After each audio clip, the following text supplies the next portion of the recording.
Hi super moms, welcome back to our channel.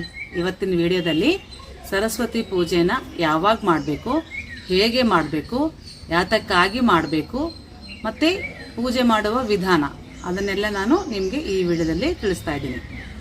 Saraswati ಪೂಜೆಯನ್ನು ವರ್ಷದಲ್ಲಿ 2 ಸಾರಿ ಮಾತ್ರ ಈ ಸರಸ್ವತಿ ಪೂಜೆಯನ್ನು ಮಾಡ್ತಾರೆ. ಅದು ಯಾವಾಗಂದರೆ ಮಾಘ ಮಾಸದಲ್ಲಿ ಬರುವಂತಹ ಶುಕ್ಲ ಪಕ್ಷದ ಪಂಚಮಿ ಎಂದು ಮಾಡುತ್ತಾರೆ. ಅದಕ್ಕೆ ಶ್ರೀ ಪಂಚಮಿ ಅಂತಲೂ ಹೇಳ್ತಾರೆ, ಹಾಗೆ ವಸಂತ ಪಂಚಮಿ ಅಂತಲೂ ಹೇಳ್ತಾರೆ.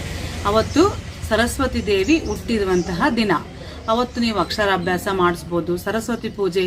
ಎರಡನೇದಾಗಿ ನವರಾತ್ರಿಯಲ್ಲಿ ಬರುವಂತಹ ಸರಸ್ವತಿ ದೇವಿ ರೂಪದಲ್ಲಿರುತ್ತಾಳೆ. ಆವಾಗೂ ನೀವು ಸರಸ್ವತಿ ಪೂಜೆಯನ್ನು ಅಥವಾ ಮಕ್ಕಳಿಗೆ ಅಕ್ಷರಾಭ್ಯಾಸವನ್ನು ಮಾಡ್ಬೋದು.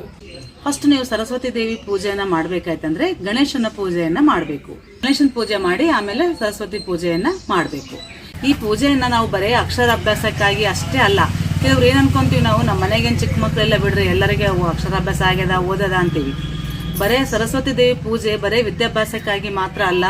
ನಮ್ಮ ಜೀವನ ನಾವು ನಡೆಸ್ಕೋಬೇಕು, ನಡ್ಕೊಂಡು ಹೋಗ್ಬೇಕು ಅಂದರೆ ಜ್ಞಾನ ಕಂಪಲ್ಸರಿ ನಮ್ಗೆ ಇರಬೇಕು. ನಮ್ಮಲ್ಲಿರುವ ಅಜ್ಞಾನವನ್ನು ತೊಳೆದು ಜ್ಞಾನವನ್ನು ಕೊಡುವವಳೇ ಈ ಸರಸ್ವತಿ. ಅದಕ್ಕಾಗಿ ಆಕೆಯನ್ನು ಪೂಜೆ ಮಾಡೋದರಿಂದ ನಮಗೆ ಬಹಳ ಒಳ್ಳೆಯದಾಗುತ್ತೆ. ಕೆಲವರಿಗೆ ನೆನಪಿನ ಶಕ್ತಿ ಇರೋದಿಲ್ಲ, ಅಂಥವ್ರಿಗೂ ಸಹಿತ ಈ ಪೂಜೆ ಮಾಡೋದ್ರಿಂದ ಅವ್ರಿಗೆ ನೆನಪಿನ ಶಕ್ತಿನೂ ಹೆಚ್ಚಾಗುತ್ತೆ. ನೀವು ಗಣೇಶನ ಪೂಜೆ ಫಸ್ಟ್ ಮಾಡ್ಬೇಕಂತ ಹೇಳಿದ್ನಲ್ಲ, ಗಣೇಶನ ಮೂರ್ತಿ ಇತ್ತಂದ್ರೆ ನೀವು ಮೂರ್ತಿ ಇಟ್ಟು ಪೂಜೆ ಮಾಡ್ಬೋದು. ಇಲ್ಲ ಗಣೇಶನ ಮೂರ್ತಿ ಇಲ್ಲ ಅಂದ್ರೆ ಒಂದು ಗುಂಡಡಿಕೆ ಅಂತ ಬರುತ್ತೆ, ಆ ಗುಂಡಡಿಕೆನೇ ಗಣೇಶ ಎಂದು ಭಾವಿಸಿ ಸಹಿತ ನೀವು ಪೂಜೆನ ಮಾಡ್ಬೋದು. ಮತ್ತು ಸರಸ್ವತಿ ಪೂಜೆ ಹೇಗೆ ಮಾಡಬೇಕು ಅಂದರೆ, ಮುಂಚೆ ನೀವು ಫಸ್ಟು ಸರಸ್ವತಿ ವಿಗ್ರಹ ಇರುತ್ತೆ ಕೆಲವ್ರ ಮನೆಯಲ್ಲಿ. ವಿಗ್ರಹ ಇತ್ತಂದ್ರೆ ಅದಕ್ಕೆ ಪೂಜೆ ಮಾಡಿ. ಇಲ್ಲ ಅಂತಂದ್ರೆ ನೀವು ಸರಸ್ವತಿ ಫೋಟೋಕ್ಕೂ ಪೂಜೆ ಮಾಡ್ಬೋದು. ನಮ್ಮ ಮನೆಯಲ್ಲಿ ಸರಸ್ವತಿ ಫೋಟೋನೂ ಇಲ್ಲ, ವಿಗ್ರಹನೂ ಇಲ್ಲ ಅನ್ನೋದಾದರೆ ಪುಸ್ತಕಗಳು, ನೋಟ್ಬುಕ್ಸು, ನೀವು ಏನಾದರೂ ಬರೆಯುವಂಥ ಡೈರಿಗಳು ಅಥವಾ ಪೆನ್ನು, ನೀವೇನೇನು ಬಳಸ್ತಿರಲ್ಲ ಅವೆಲ್ಲನೂ ಇಟ್ಟು ಅದನ್ನೇ ಸರಸ್ವತಿ ಎಂದು ಭಾವಿಸಿ ಅದಕ್ಕಾದರೂ ನೀವು ಪೂಜೆಗಳನ್ನು ಮಾಡ್ಬೋದು. ಫಸ್ಟ್ ಹೇಗೆ ಪೂಜೆ ಮಾಡಬೇಕು ಅಂತಂದರೆ, ಫಸ್ಟ್ ನೀವು ಎಲ್ಲಿ ಪೂಜೆ ಮಾಡ್ಬೇಕು ಅನ್ಕೊಂಡಿರ್ತಾರಲ್ಲ, ದೇವ್ರ ಮನೆಯಲ್ಲಿ ಆಗಿರ್ಬೋದು. ಕೆಲವರಿಗೆ ದೇವ್ರ ಮನೆಯಲ್ಲಿ ಪ್ಲೇಸ್ ಇರಲ್ಲ. ಒಂದು ಚಿಕ್ಕ ಒಂದು ಮಣೆ ಹಾಕಿ ಅಲ್ಲಿ ಫಸ್ಟು 1-2 ಎಲೆ ತೊಗೊಂಡು ಅದ್ರ ಮೇಲೆ ಗಣೇಶ ಇಟ್ಟು ಗಣೇಶನ ಇಡ್ರಿ. ಇಲ್ಲಾಂದರೆ ಅಡಿಕೆ ಇಡ್ರಿ. ಅದು ಇಡೋದಕ್ಕೂ ಮುಂಚೆ ಸ್ವಲ್ಪ ಅಕ್ಕಿಯನ್ನು ಹಾಕಿ ಗಣೇಶ ವಿಗ್ರಹನಿಟ್ಟು ಗಣೇಶನಿಗೆ ನೈವೇದ್ಯ ಏನೂ ಇಲ್ಲಾಂದ್ರೂ ಒಂದು ಬೆಲ್ಲದ ಚೂರಾದರೂ ಅದಕ್ಕೆ ನೈವೇದ್ಯ ಮಾಡ್ರಿ.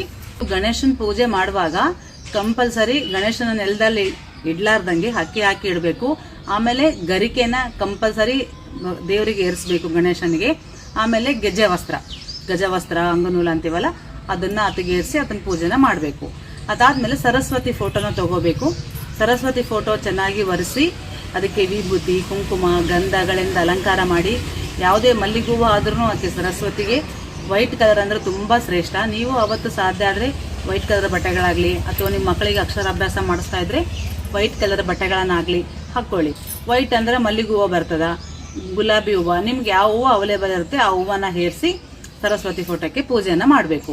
ನೀವು ನೈವೇದ್ಯಕ್ಕಾಗಿ ನೀವು ಅಕ್ಕಿ ಪಾಯಸ ಆದರೂ ಮಾಡ್ಬೋದು. ಆಕೆಗೆ ಇಷ್ಟ ಆಗಿದ್ದು ಹಾಲಿಂದು ಕೀರು ಆದರೂ ಮಾಡ್ಬೋದು. ಹಾಲು, ಮೊಸರು, ಆಕೆಗೆ ಬೆಣ್ಣೆ, ತುಪ್ಪ ಇವೆಲ್ಲ ತುಂಬ ಪ್ರಿಯವಾದ ವಸ್ತುಗಳು. ಹಾಗಾಗಿ ನೀವು ಮೊಸರನ್ನು ಸಹಿತ ಆಕೆಗೆ ನೈವೇದ್ಯನ ಮಾಡ್ಬೋದು. ಅದ್ರ ಜೊತೆಗೆ ನಿಮಗೆ ಇಷ್ಟವಾದಂಥ ಯಾವುದಾದ್ರು 2 ಹಣ್ಣುಗಳನ್ನು ಇಡಿ. ಅಕ್ಷರಾಭ್ಯಾಸ ಮಾಡಿಸ್ಬೇಕಾಗಿತ್ತಂದರೆ ಒಂದು ಪಾಟಿ ಮತ್ತು ಒಂದು ಪೆನ್ಸಿಲು, ಪುಸ್ತಕನ ಇಟ್ಕೊಳ್ಳಿ. ನೋಟ್ಬುಕ್ ಸಿಗ್ತಾವಲ್ಲ ಅವು.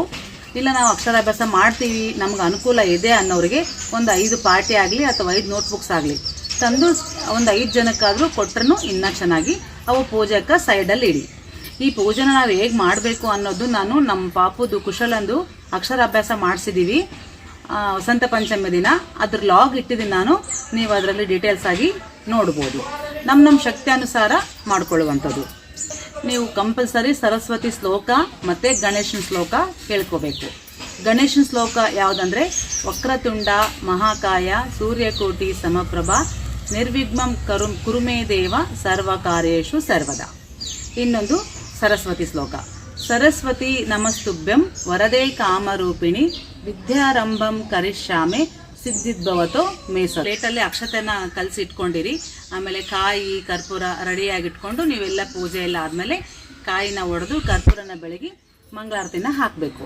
ನೀವು ಅಕ್ಷರಾಭ್ಯಾಸ ಮಾಡಿಸೋದಾಗಿತ್ತಂದರೆ ನಿಮ್ಮ ಪಕ್ಕದಲ್ಲೇ ಯಾರಾದರೂ ಗುರುಗಳು ಅಥವಾ ಜೋಯಿಷರು ಯಾರು ನಮ್ಗೆ ಅವೈಲೇಬಲ್ ಇಲ್ಲ ಅಂದರೆ ನಿಮ್ಮ ಮನೆಯಲ್ಲಿ ಹಿರಿಯರು ಇರ್ತಾರಲ್ಲ ಅಜ್ಜಿ, ತಾತ, ಅವ್ವ, ಅಮ್ಮ, ತಾಯಿ ಆದ್ರೂ ಫಸ್ಟು ಓಂ ಅಥವಾ ಶ್ರೀ ಅಂತ ಬರೆಸಿ ಅಕ್ಷರಾಭ್ಯಾಸನ ಸ್ಟಾರ್ಟ್ ಮಾಡಬೇಕು. ಅದು ಒಂದು ಪ್ಲೇಟಲ್ಲಿ ಅಕ್ಕಿನ ಹಾಕ್ಕೊಂಡು ಅದ್ರ ಮೇಲೆ ಬರೆಸ್ಬೇಕು. ಅಕ್ಷರಾಭ್ಯಾಸ ಮಾಡಿಸುವವರು ಮಾತ್ರ ಪ್ಲೇಟಲ್ಲಿ ಅಕ್ಕಿಯನ್ನು ಹಾಕಿ ಶ್ರೀ ಅಥವಾ ಓಂ ಬರೆಸಿ ಶ್ರೀಕಾರ ಬರೆಸ್ಬೇಕು ಮಕ್ಕಳ ಜೊತೆಗೆ. ನಾವು ಬರೀ ಸರಸ್ವತಿ ಪೂಜೆ ಮಾಡ್ತಾ ಇದ್ವಿ ನಮ್ಮ ಮಕ್ಕಳಿಗೋಸ್ಕರ ಅಂದರೆ ಇದರ ಅವಶ್ಯಕತೆ ಇಲ್ಲ. ಇನ್ನು ಕೆಲವರು ನಾವು ಬೇರೆ ಕಡೆ ಹೋಗಬೇಕು, ಕರ್ನಾಟಕದಲ್ಲಿ ಶಾರದಾ ಮಾತೆ ಶೃಂಗೇರಿ ತುಂಬ ಫೇಮಸ್, ಭಾಳ ಜನ ಅಲ್ಲೇ ಹೋಗಿ ಅಕ್ಷರಾಭ್ಯಾಸ ಮಾಡಿಸ್ಕೋತಾರೆ.